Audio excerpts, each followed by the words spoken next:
Usually, when I ask a person how they're doing, they usually respond with, "Good, I'm good, everything's fine." But then I usually follow up with, "Are you really? Is everything really okay?" We usually focus on this superficial response of, "Yeah, everything's great, everything's good." But just don't ask me how I'm really doing. The truth is when life gets hard, we usually hit the road. But running is a result of panic, and panic causes people to bail.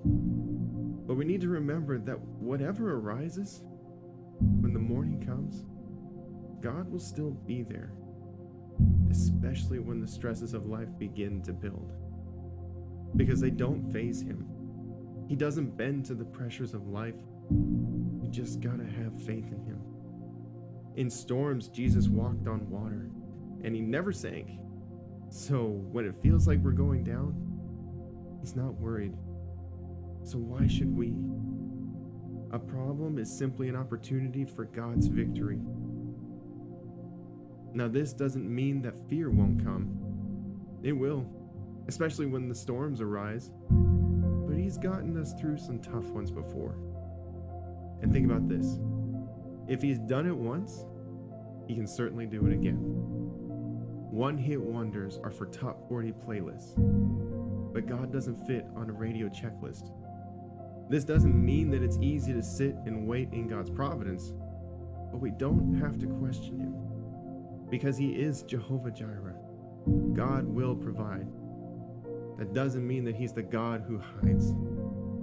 You'd be surprised to know that people think that God has set this world in motion and walked away. But just look at nature. He meets the needs of every living thing, from the smallest of creatures to the greatest of beings. And Jesus said that when you ask anything in my name, you will receive it.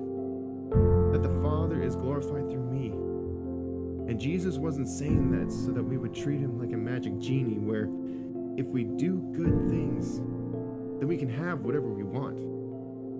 Whether we receive it or not, it's all glory to God, to glorify the Father through the Son, so that you and everyone around you remembers in the years to come that it was Jesus who got you through.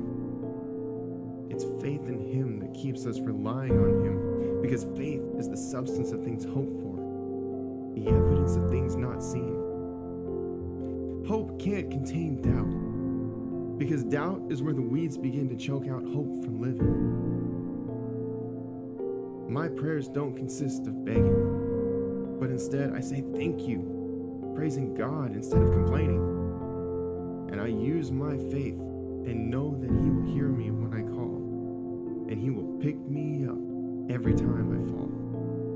That's why I have confidence, knowing that I don't have to fear, but I have assurance instead that I can confidently ask Jesus to give us this day our daily bread.